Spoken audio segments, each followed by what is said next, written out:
Hello everyone. This is Chris Urbanski from HAHN Investment Stewards. Thank you for joining us today. We will begin the webinar. Just before we start, a couple of housekeeping issues. We're planning to have this presentation for about 30 minutes, so there's plenty of time for questions. Please use the chat function where you can ask a question, and we'll make sure that we'll get to all the questions. We're very excited today to have a special guest presenter, Scott Plaskett, CFP. I had the pleasure of actually attending Scott's presentations a number of times. Scott has transitioned to a fee-based platform, and the goal of today's presentation is to introduce how he actually did it, some of the challenges that he found along the way, and obviously the solutions. Now, just a quick bio on Scott. Scott's passionate belief in the power of a written financial plan, as well as his commitment to independent advice, led him to start his own firm in 1993. By following the principles of financial planning in his own life, he has proven to himself beyond a doubt the power of the process. This disciplined process became the HAHN financial planning process. Able to think outside the box, Scott gets to the heart of a client's issues and concerns about their personal finances, allowing them to progress beyond their perceived limits. His enthusiasm and genuine desire to bring order and success to this often tangled, sometimes neglected area of a client's life, as well as his ability to explain complicated strategies in plain English, have attracted a loyal and satisfied clientele. Scott, thank you for joining us today, and we'll begin your session in a couple of minutes. For those of you that are not familiar with HAHN, we'll just do a quick 2-minute intro to what we do and some of our processes and so forth. So let's begin quickly. Now, HAHN Investment Steward, we started this firm in 2001.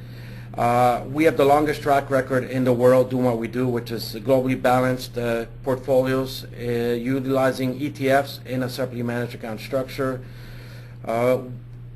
Client asset stewardship is our #1 goal. I know a lot of companies say that, but this is embedded in our culture. We're not product makers. We don't manufacture anything. We create portfolios. We're dedicated investment managers, and our goal is to work with financial advisors as a team approach for our clients. In 2008, 2009, during the financial crisis, we did a very good job on the downside. In fact, some of our portfolios actually made money, and on average, we were down only 5%. If you compare it to a balanced portfolio, which was down anywhere from 24 to 29%.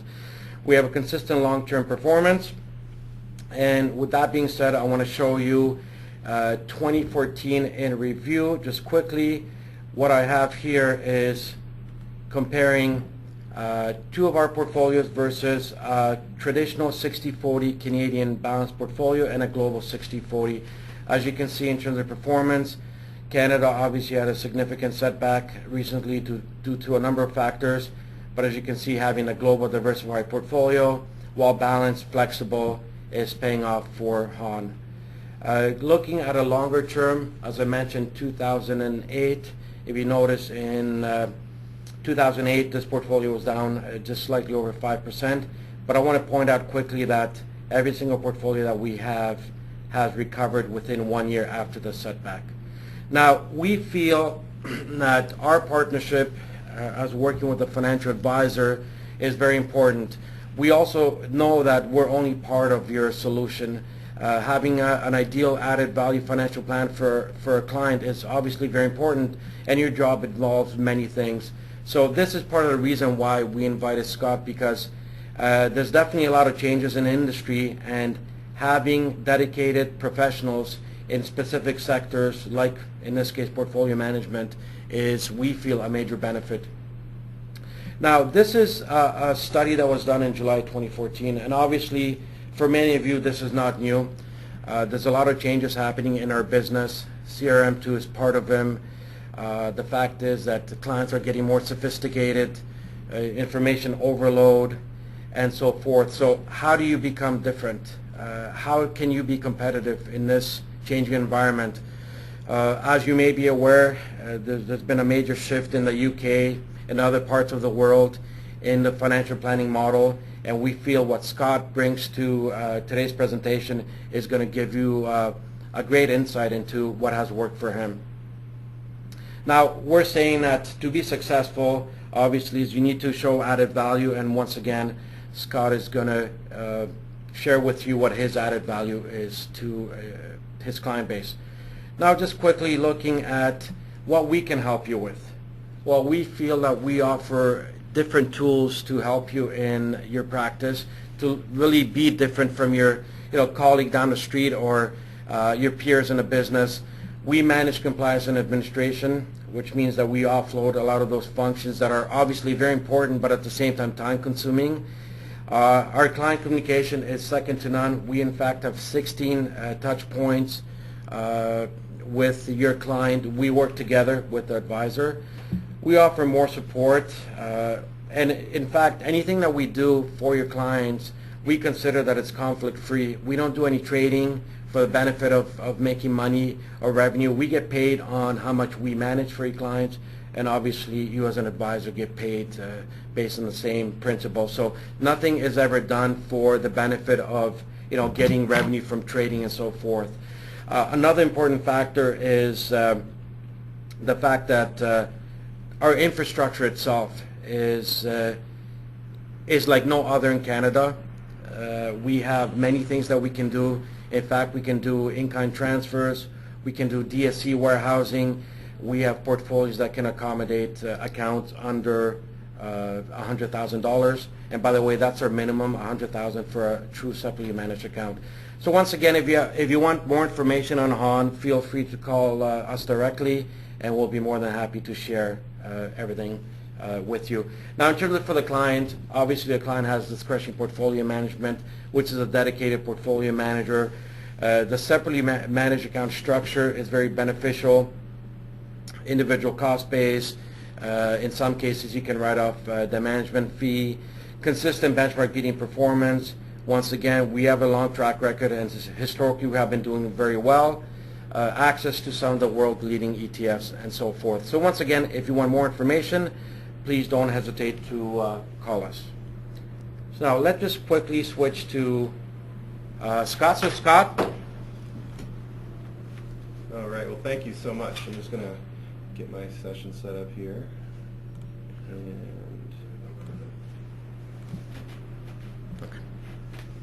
All right, there we go. Well, listen, I appreciate you giving me the time today to come and just sort of have a conversation with other, what I would consider like-minded financial planners out in the industry, because there seems to be a real focus on articulating value and how to do that, and everybody's saying you need to do it, but we're really not getting a lot of information on how to do it. So that's what my intention today is to basically give you some insight as to what I did to get to that point. So when people come to me and they say, Scott, what do you do?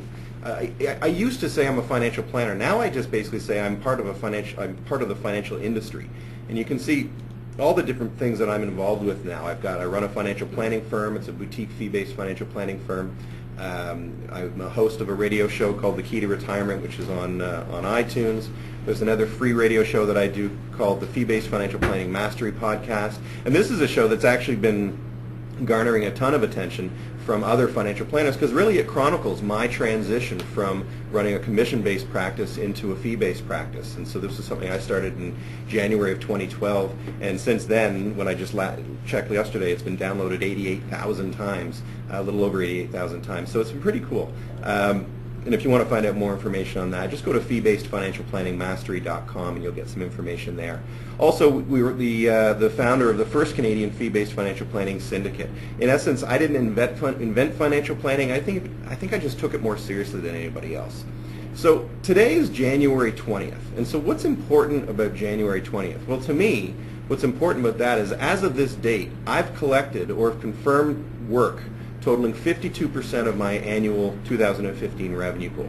Now, that's what I consider a good start to the year. When you're only about 5.5% through the year, and you've collected over 52% of your revenue, that's kind of the benefit that you get from a fee-based model. So, you've got a lot of predictability, you've got a lot of repeatability, and it's something that I think people understand, but they truly, oftentimes maybe they haven't seen behind the curtain.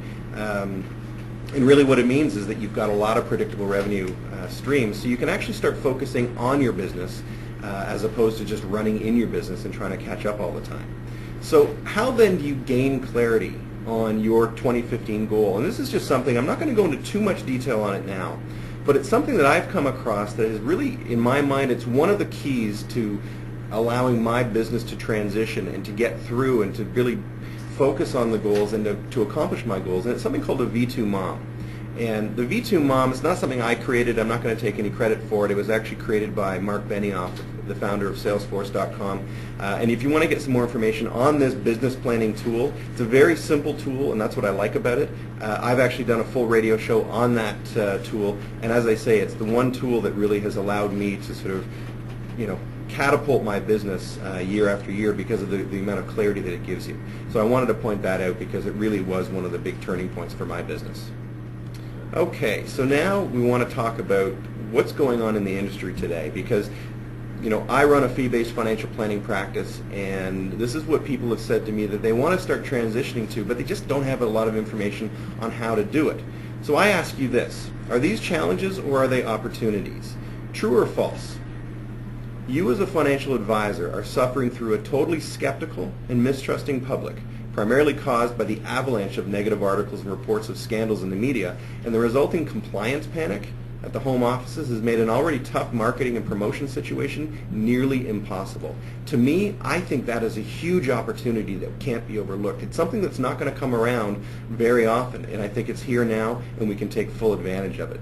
So what messages then are you getting from your head office? Well, basically, they're saying you need to reinvent yourself. You need to be able to articulate your value to justify the embedded revenues you're receiving. The CRM2 is becoming a big issue, and if you're not going to try and get ahead of it, if you're not dealing with it right now, you're going to get left behind. And it's just something that it is what it is, and it needs to be dealt with. But the problem is nobody's showing advisors how to reinvent themselves or how to articulate their value in any meaningful way that clients are embracing. And so dealers and head offices are quick to tell you what you're doing wrong, but they haven't really given you any indication as to what you can do right. So now new reps, these are the people like myself and other veterans in the industry that we're going to be passing our torch on to. They're dying painful deaths as a result of this. Experienced advisors are seeing their incomes drop. Seasoned veterans who have not embraced the idea that you must build a business and not a job, and that's important, building a business and not a job. They're holding on for dear life as long as they can, and they're simply going to retire with little to show for it. So our industry, it just can't be built on this type of foundation. So it needs to be built on a more solid footing. And sometimes I kind of equate what I'm doing here to what Elon Musk did when he basically said to everybody in the auto industry, hey, listen, all these patents that I've created, I'm going to give them to you. You can use them because I want to help make this industry something that's just better.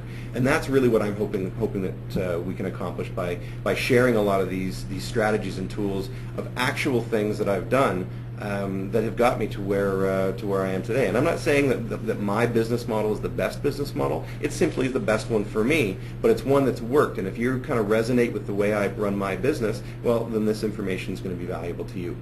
So then how do we migrate our business away from the malpractice model of solutions before advice to the advocacy model of advice before solutions? Well, how do we create a business that isn't just a glorified job? How do we build true wealth for ourselves? Not on the backs of our clients, which is really the way I felt that the industry was built before, but in conjunction with them. It all comes down to what I call your value equation. And so your value equation is something that really needs to be, you need to think about this. It's the essence of what we as financial planners are delivering to our clients. And so what I'm going to take you through is a bit of a process that I've used in order to help get clear on what my value equation is, so that I can help you get clear on what your value equation is, so that you can start using it to better articulate your value to your clients. So you need to make sure that the value you're delivering to your clients is far greater than the price they're paying. So it's easy to say, but it's sometimes a little bit challenging to do. This stage is all about you and your customer, because you and your customer simply are all that matters. If you don't focus on this, nothing else matters. Your logo doesn't matter, your website doesn't matter. I find a lot of people, they get busy in their business and they keep their hands busy, but they're not working on the things that matter. Your relationship with your client is all that matters. So what's the cost of your products and services? Make sure that the value of those products and services is greater than the cost to bring them to market.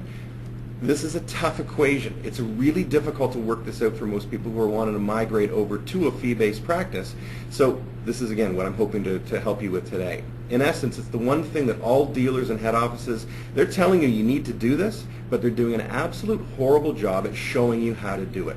So let's dive into and let me show you how I did it. So how do you figure out your value equation? Well, you ask yourself this one simple question. What's your offer? To answer this question, you need to focus on two components. So if I just said, well, what's your offer? It's hard to put all that together because all of a sudden your mind goes to this place of, well, I do so much. Well, you need to answer it by focusing on two things. What's your promise and what's your process? So let's dive into the first part, which is what's your promise. One of the biggest challenges we as fee-based financial planners have at this stage is that we oftentimes aren't able to narrow down our offer down to one single promise.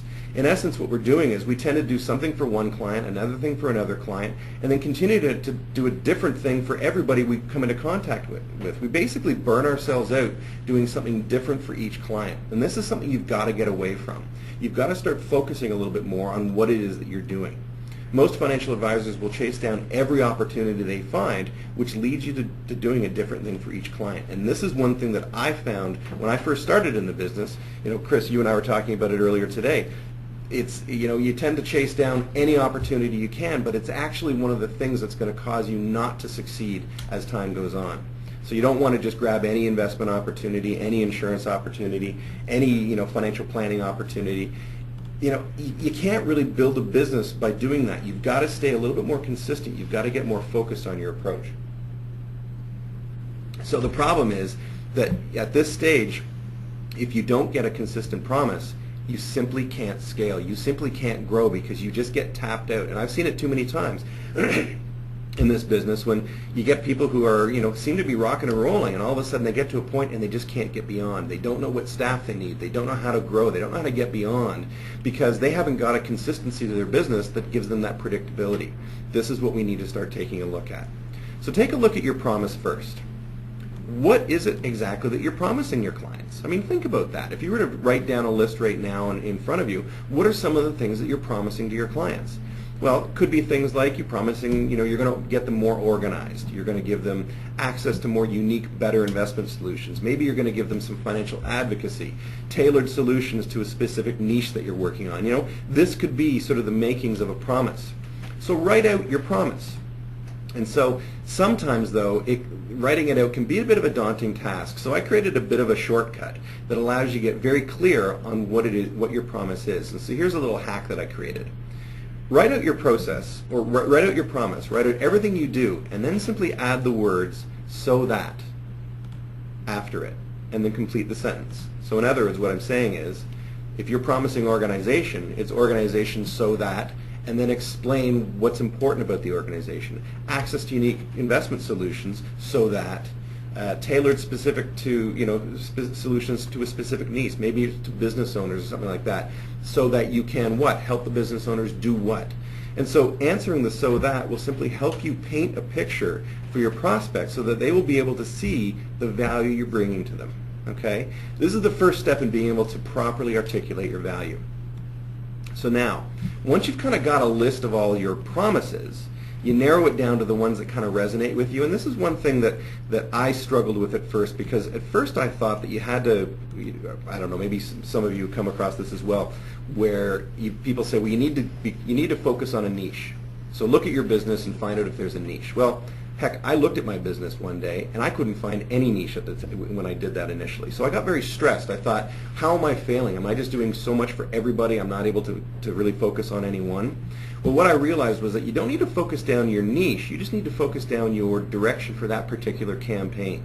Maybe you want to start working with business owners. So create promises for business owners and start focusing it down that way. It doesn't mean you have to, not work with any retirees, but it just means that your promises are going to be a little different. So it helped me get a little bit more clarity on what my promises were when I started looking at them in terms of different particular niches. So then once you've developed your listing of your promises, Then you say, okay, then once you're clear on your promise, why your prospects are going to value that, work on your process. Okay, so you work on your process by simply saying, how do you provide organization access to unique solutions?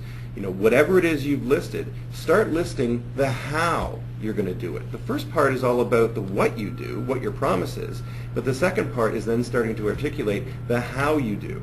So the how is it's simply going to drive your process. It's the way that things unfold for you to fulfill and deliver on those promises. Write out the how you do what you do for each promise. You're now building a nice story, and this is what's important, because once you've done this properly, whenever you have a conversation with that particular niche you're working with, you now can say, well, here's my promise to you, and here's how I deliver on that promise. That's a great conversation to have with somebody, because they really engage in that. They can almost visualize themselves as part of the process and what they're going to get from that. It's providing you with clarity on what you deliver and providing your prospect with clarity on whether or not what you do is what they're looking for. And again, that's huge. When you find somebody that's looking for what you're delivering and you can articulate it in such a way that they go, that's exactly what I'm looking for, you think it's going to be difficult to get that person as a client, and you think it's going to be not fun to work with that person? I think it's going to be a ball. That's the great part about this industry, is that we can control who it is we work with. We just need to be a little bit better at finding these people and bringing the right ones to our attention. So take everything that you do and ask and answer this question. Once a prospect becomes a client, what's the first thing that you're going to do for them? So in other words, how are you going to simply deliver on that promise? Well, the answer probably starts with providing them with clarity. So once you've got somebody, and this goes into sort of then the overall, what I call the fulfillment part of your business, when you're actually having to fulfill on the promises, you want to start mapping out how you do that. So really it all starts with, you can't move a client to action until they're clear on where they are today. Clarity on what they have done thus far, clarity on where they're at right now, clarity on what I call their current foundation. Things like, how solid is it? How big is it? Don't start focusing on what the solutions are until you know exactly where they're at right now, because your solutions could crumble their foundation if they don't have a strong foundation. And a lot of the work you do is going to be in helping them build up that foundation to support maybe the solutions that you're looking at. Will it support what they ultimately want to build? Get clear on that. Have a conversation with them on what it is they're hoping to build. Are there any cracks in it that you can see that need to be fixed before they can move forward? Are there any materials that are no longer appropriate? Are there old investments that are just no longer appropriate for what they're trying to accomplish? Maybe they've got to a certain level of wealth and they qualify for a separate level of a different investment solution. So you need to start making them aware of these things. Is the foundation that they've built on, is it built up to code? Code in our industry, is it properly set up? Is it match their goals and objectives? Clarity on their foundation goes a long way. When a client is clear on where they're at, and oftentimes when they come to you, remember, they're coming to you really not very clear on where they're at. I mean, the number of people who say to me, my gosh, when I get that first initial statement that gives me a clear picture of where I'm at today, that's enlightening. So clarity on their foundation really, really goes a long way. Then you can present solutions that will make that foundation stronger. You see, you've got to open them up to solutions. You've got to give them some education as to why what they've got right now might not be appropriate. You don't just want to badmouth or find a reason why it's not a good investment or a good insurance policy or whatever it happens to be. You need to be able to prove that. But you can't prove that until you get a certain level of education in your client's eyes. They've got to be made aware of where they're at today. So then you can start to present solutions that will make their foundation stronger. Now, this is where you tend to start going outside the box, and you can start saying, you know what, because of all the work we've done and the plan that we've analyzed, we haven't even looked at what you need to do. We're just looking at where you're at today. We don't feel that the footing you're building is really the footing that is going to be able to support what you're trying to accomplish. And so this is where we start looking, personally, we start going the wholesale route versus the retail route. And that's just simply, I've maybe some of you have heard me say this before, but when I meet a client who's amassed a certain level of wealth, and the investments that they're investing in, their paperboy qualifies to invest in, they're kind of in the wrong place. And so you've got to make sure that the solutions that they're looking at are really more in line with what they qualify for so that they can get the benefits from what those other solutions are. And it's amazing the number of truly wealthy people who I've come across that really have what I call starter portfolios, and they've just never evolved their portfolios on the investment side to be more in line with what they qualify for. So, this is vital, to have a good, strong relationship with good firms. We have a great relationship with HAHN, and it's something that if you haven't really looked at before, you really should, because their offering is fantastic for the right client who's looking for the characteristics that HAHN brings to the table. And so really what you want to do then is map out what you do in stages. Okay, and so I'm not going to go through all these stages here. This is just kind of a rough outline of this. And by the way, this whole presentation that we're looking at here, if you go to the Fee-Based Financial Planning Mastery website, you can actually log in and download a copy of this presentation so you can see all these processes and all these how this all unfolds and all the different stages here, because these are actual stages that people can use to sort of help at least start the thought process on building your own process. So definitely go there and check it out. There's some other great information there that you can download as well. So outlining the how you do everything will simply allow you to develop a bit of a schematic to use to explain the process to a client. Okay? And so this is where when you get together with a client, it does start with a much better conversation, and now you've got the ability to have that better conversation where you can start to articulate your value to them. You can start to identify the areas that they are probably having some concerns with, and they can start recognizing that, you seem to have thought through a lot of these issues that they're dealing with right now. You must know exactly what you're talking about. And that's part of the conversation, but then there are those visual people, the people that need to see things in print. And so what this allows you to do, once you've outlined how you do everything, it's simply going to allow you to put a bit of a schematic together, because that how you do things is simply a process. And so this process can be illustrated on a mind map, which is what you're seeing me go through right here. This is just simply something that allows you to expand thoughts and say, well, you do step 1, then you do step 2, and you do step 3. You can use a graphic image. If you go to my website, ironshield.ca, you'll see my schematic there. And it's not revolutionary in the sense that, oh my gosh, nobody else has ever created a great schematic. But what it does is it gives you something that you can start to show your clients, and to give them clarity, to help them see what they're on track for. Anything you can use that will help you show the progression from one stage to the next so that the client can see that there's a beginning, middle, and an end, that's huge. Without the end, people just see a black hole, and oftentimes I think people are afraid to move forward because they never know when they're going to be done. And so if you can give them a very clear understanding of what the beginning is, what the middle is, and what the end is, then they can start to say, well, you know what, that's something I maybe am looking forward to venturing down with you. Whereas it's not that black hole. I oftentimes use lawyers, not that I'm picking on lawyers, but I use the legal community as one of these black hole creators, because I've had contracts drawn up and I just never know when the damn thing's done, and you get kind of concerned. You get a little scared because you think, well, how much longer is this going to take? Because I know every hour that it goes is going to cost me more money. So it's just nice to know when the end is in sight. So use this information then to help when you're pricing your solution. Now, when I say pricing the solution, I want to be clear on one thing here. This is something that is part of the business model that I follow. And so what I follow is it's a comprehensive financial planning model.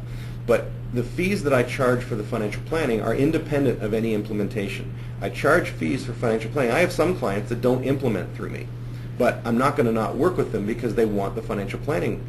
So we charge a fee for all of the financial planning that we do, and it's something I would encourage people to look at doing, because up until till now, so many times, and many of you I'm sure have experienced this, where you just seem to give away all your valuable advice for free, hoping that they're going to implement with you.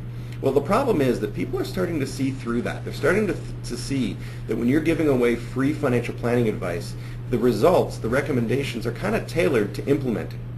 And that may or may not be the right solution for them. And people just say, well, I don't know for certain that it's the right thing for me. But if you can say to them, look, we're just going to charge a fee for the financial planning that we do, and that will give you clarity on what you need to do, and you can implement it on your own if you want, you'll have all the information that you need to do that, then they're a little bit more inclined to move forward with that, because they know that it's not in anticipation of a sale. It's not trying to push them down and push them into a sale. So So in pricing, it's important. So what you want to do in that case then is, take a look at all the process, and if you can successfully establish the value you're delivering through the promise so that phrasing that I talked about, you'll have in front of you an outline of something that's amazing. Then you can determine how much time it takes to deliver on the entire solution and put your pricing on the various stages. And so this is why I recommend charging a fee for the financial planning process. Keep it separate from any implementation.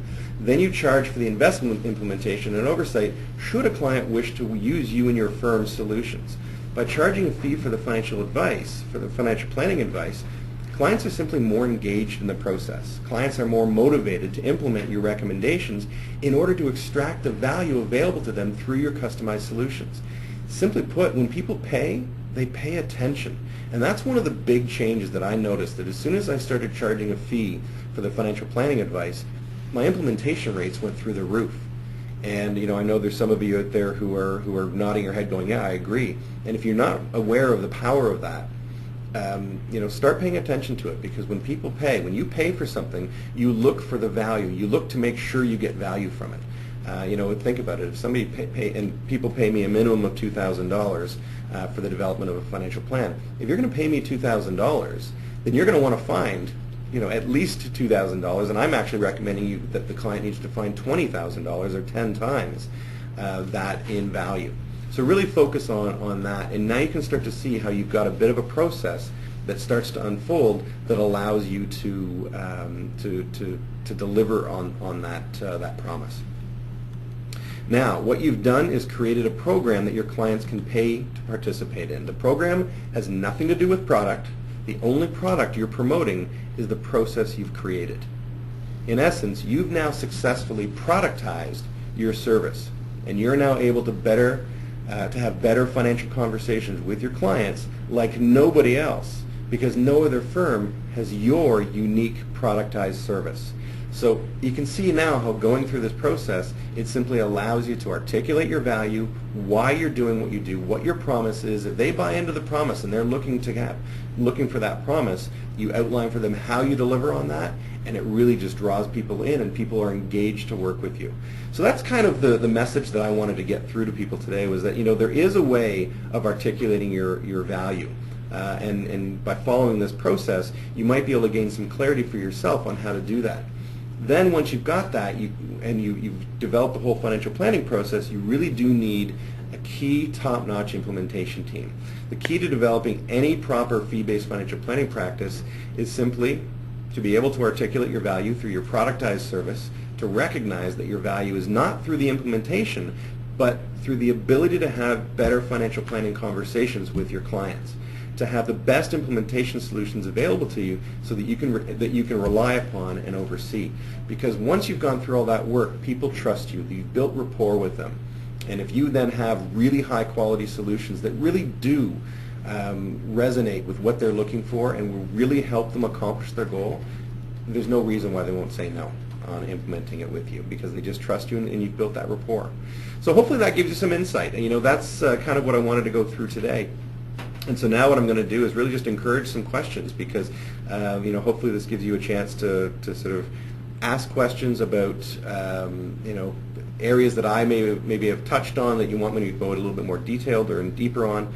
So feel free, Chris, I'll pass it over to you now, and then we'll see what kind of questions come up. Yes, thank you, Scott. And once again, you can use that chat function for the questions. One thing that I wanted to mention, Scott does have a program available for financial advisors. Scott, if you want to elaborate on that a bit, and if someone wants more information, how they can get it. Yeah, we developed a program. It's an online academy, and basically what it is we had a lot of people who were reaching out to us and saying, hey, listen, can I hire you? Can I bring you into, and really at the end of the day, that's not I've got a day job. That wasn't my business. But there were a lot of people calling me asking for more information. So what we did was we basically took our entire process and everything that we keep on continuing to do, and we put together an online academy. And so every once, maybe maximum twice, but definitely once a year, we open up the academy for registration. We open it up for about 3 or 4 days. and then for those that register at that point, then we go through the academy. There's over 140 videos in the academy, and there's coaching calls and that sort of thing. So if you're interested in finding out more about that, just go to ilovefinancialplanning.com, and you can register there, and then you'll be notified when the next session is looking at opening registration. Great, thank you, Scott. And I know personally some advisors that have taken your course, and they're quite pleased. So, great job on that. Now, a couple questions. I know that you transitioned a couple years ago to this model. What was your biggest challenge in making this transition? Yeah, well, this transition was, the transition I did a couple years ago was really not the transition to a fee-based model. I transitioned to a fee-based model many, many years ago. The transition I did a few years back was with regards to either making the choice of whether or not I should maintain or drop my MFDA license. And at that point, I just got to the point where I looked at my business and I said, you know what? I'm not really focusing on these retail solutions any longer, and that's where I saw mutual funds were really a retail solution. And the solutions I wanted to focus on, I either didn't have access to or couldn't get access to, and a lot of the promotion and the education-based promoting that I was wanting to do, I was really being limited. I mean, the dealer that I was working with just wasn't allowing me to really do everything I wanted. So I got to the point where I said, you know, it maybe is the right time for me just to step away from the retail licensing and then just work directly with the investment counselors who I wanted to work with. Great, thank you. Now, looking back at when you actually made the transition to the financial planning model, what was the response from your clients? I'm just curious, how did they respond to the transition? Well, you know, it's an interesting question because I can go back to almost a decade, well, a little over a decade, maybe 15 years ago, when I made my first attempt at transitioning to a fee-based model. And it was a horrible failure. I just did it all wrong. I mean, I made the transition. I went to some clients, I started telling them what I was doing, and clients said, okay, so basically my choice is to move over to this model or I can go elsewhere. And I said, well, yeah, that's pretty much it. And they said, okay, I'm going elsewhere. And I thought, okay, I got to rethink this because that's not what my goal was. So we rethought that whole process, and the clients now, because we really focused on financial planning, clients really embrace that whole education-based, you know, what's the promise, what's the process, and they really embrace that process. And so when I said, listen, we've got a new division of our company that's really going to focus on financial planning, and you qualify to work in it, I want you to explain to you what it is that we do and how we do it. Really what I wasn't saying is I'm not saying take it or leave it. I'm basically saying you can stay with what you've got because it's a great solution, but there's also something else available as well. And if it resonates with you, then this may be something you want to explore. And every one of our clients we presented it to, they were so happy. We had one client say thank you. And I said, no, wait, maybe you misheard me because I'm actually going to charge you a fee now for the financial planning. And she said, no, I want to thank you. She goes, my concern, I don't know how you're getting paid. And my concern has always been that you're going to go to business, and I don't know if I can deal with that because I rely on your services so much. So that's the kind of response that you'll get when you start to transition to more of a financial planning fee-based model. Because really, at the end of the day, does a client want a new product or do they want clarity and confidence? And that's what they get from financial planning. Great, and I know the answer, but if you can share this, when you actually transition to the fee-based model, what kind of percentage of your clients came on board? What was the percentage of your client base that actually said, yes, I want to do this?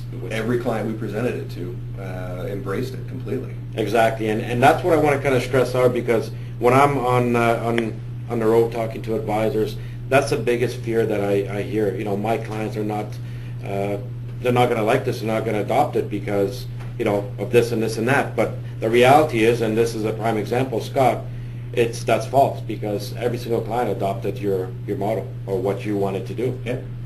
Great. Now, sticking with clients, I have another question. You talked about the process of finding out what you know, before when you talk to the clients, you're not positioning product, you're positioning where you are and so forth. So if you talk to a new prospect, how many meetings does it usually take before this prospect becomes a client? You can kind of walk us through the process. Yeah, well, I mean, so there's 4 different components to a fee-based practice. And the 4 components are basically the marketing side of the business, sales side of the business, the fulfillment side of the business, and then your profit side of the business. And so what we're really talking about here is the marketing side. Exactly. Well, we're actually marketing and sales, because the marketing side is just about finding a crowd of people and then being able to identify or have people in the crowd raise their hand who might be interested in exactly what I'm offering. And so once I've found that crowd, and I go to that crowd and I ask who's interested in this particular thing, and I get those people to raise their hand, then what that allows me to do is I can then focus on those people and just focus directly on those people and really educate them on what it is that we're offering, and just really, it's what I call education-based marketing. And then once somebody then reaches out to me and says, hey, I'd like to get together with you, I've kind of thrown your hat in the ring of financial advisors or financial planners I want to talk to, and then they get together with me, I basically nobody will become a client in less than 2 meetings. We have 2 meetings with them at least. Sometimes it's 3, and we've got a very clear reason for each meeting. So yeah, I would say it's going to be 3 meetings, 2 meetings in general, but sometimes 3 before they actually say yes. But now when they say yes, it's yes to moving forward with a financial plan. It's not yes to buying any product, because that comes way down the line. It's all about developing the financial plan first. Now, what's interesting, when we spoke a couple months ago, you mentioned to me that your office operates like a dentist's office, where you get a folder, you have everything kind of laid out, you plan the next meeting. So it's really a process-based business. And 100%. I mean, process is the essence of everything. And if you take a look at any really successful business, I mean, heck, you can look at, let's look at Apple. I mean, here's basically a company that's taken their product and they've determined the value of their product is probably 10 times their cost, and the process to bring that product to light is very well documented. So it's very difficult to not make money when you've got a well documented process and can really articulate your value. Perfect. And before we get to the questions, I have one last question. And my question is, obviously you've been through this. You have a process that you developed, refined over a long time. Somebody getting into this type of a business model, what's the best piece of advice you would give them? There's one thing that you would say, this kind of, this is what direction you need to take, or this is what you need to do in order to be successful. Well, I think what people need, people who are looking at getting into this business model need to ask themselves one question. And that question is, do they want to be delivering advice, or do they want to be delivering products? And that, I think once you've made that differentiation, that you want to be an advisor, you want to be a trusted professional on that person's team, you do have to want to sort of go down the financial planning route. Now, I'll just make a quick comment on that. Sometimes people get a little concerned that, oh my gosh, financial planning, doesn't it take a long time? Yes, it does when you don't have a process. But when you've got a process, it actually you can fulfill on your promises pretty quickly. What's interesting, when you started your presentation, you mentioned that it's January 20th and you have over 50% of your revenue for the year. Right? Yeah. If that's not a business model that people want to adapt, I don't know what is. So let's get to the questions from people in the crowd here. The question is, what are you charging for financial plans? Yeah, I touched on that briefly. Basically, the minimum fee that we charge for the development of a plan is $2,000. Yeah, so that's the minimum we charge, and it can go we've charged as much as $10,000. I know people that are charging more, but that's just where we're at with things. And you do have an annual revisit. And then we have an annual retainer fee to maintain the plan and to keep it up to date, for sure. Yeah, the next question, are you referral only or do you advertise? I actually do a ton of online marketing and education-based marketing. I call it education-based direct response marketing. So we do a lot of work in Facebook and in Twitter and Google Plus and just in search engine optimization, and just basically we do a lot of work. Now the reason why we do that is because it's one of the methods that we've determined as a way of, once you set it up, you can automate it.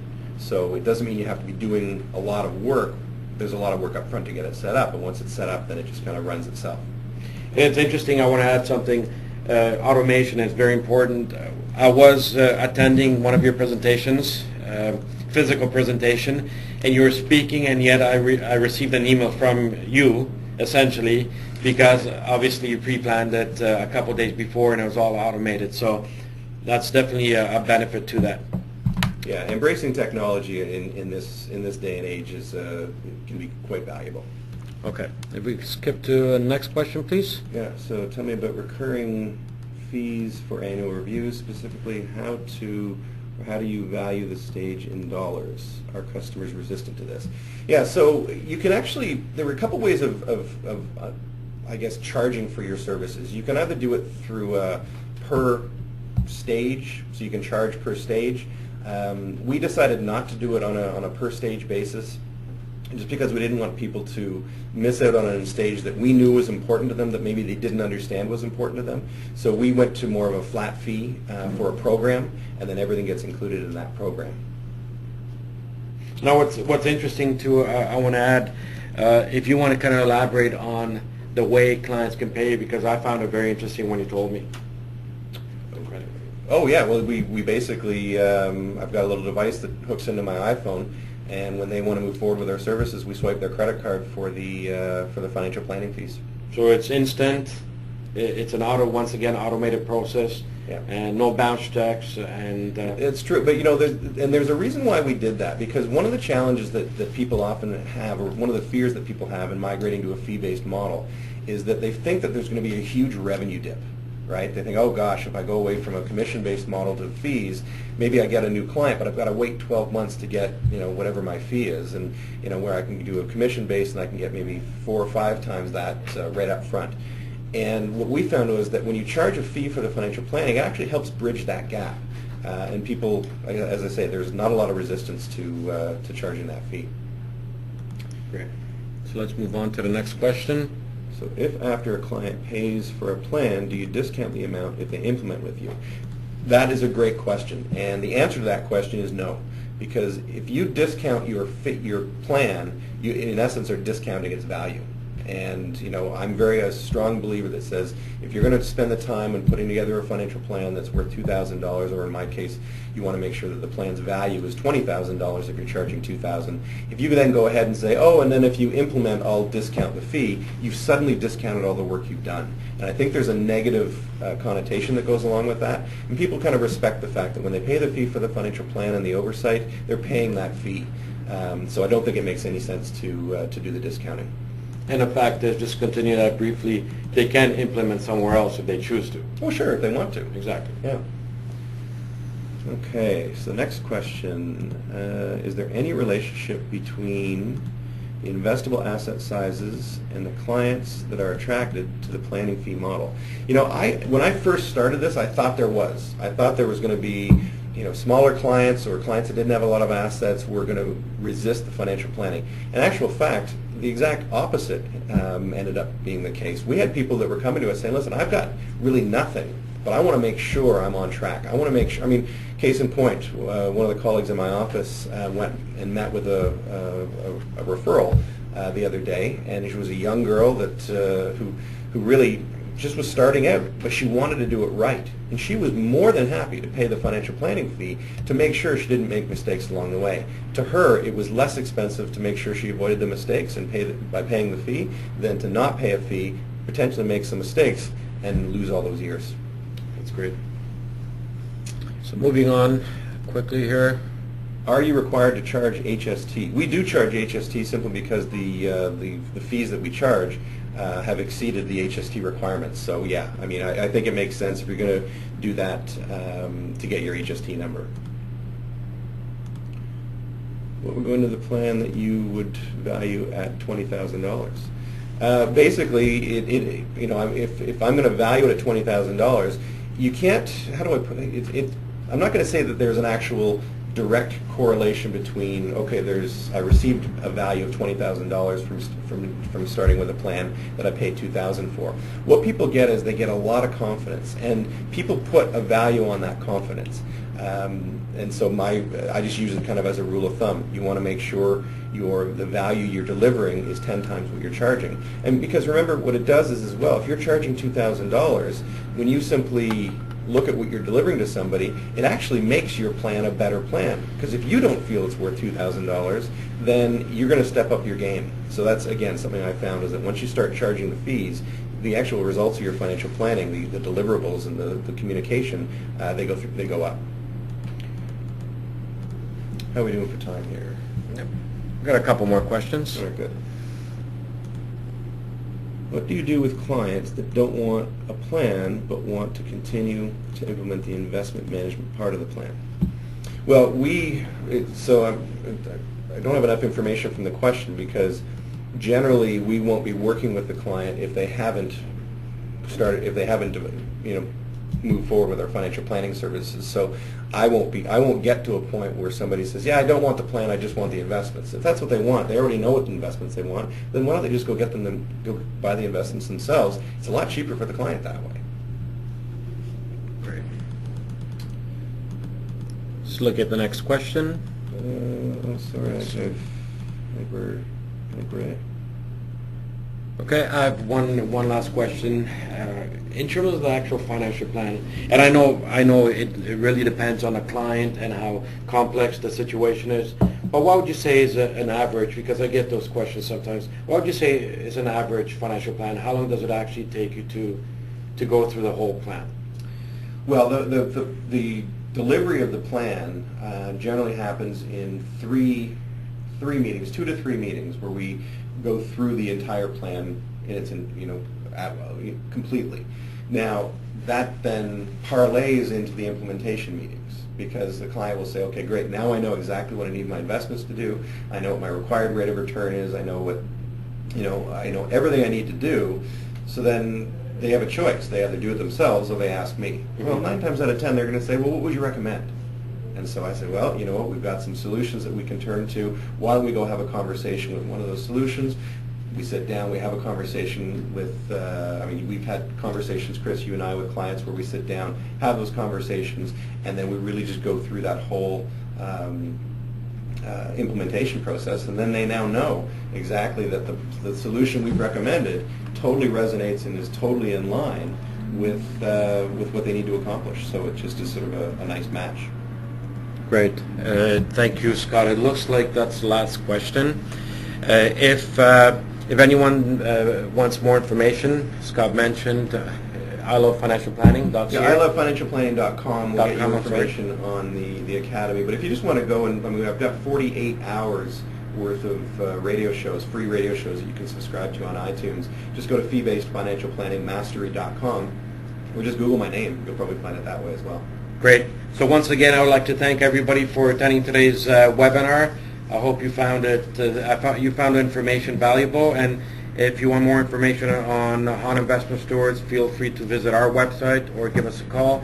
And once again, you have the information for Scott. And even as Scott mentioned, if you Google his name, Scott Plaskett, you'll get tons of stuff online. So once again, thank you very much and have a great day.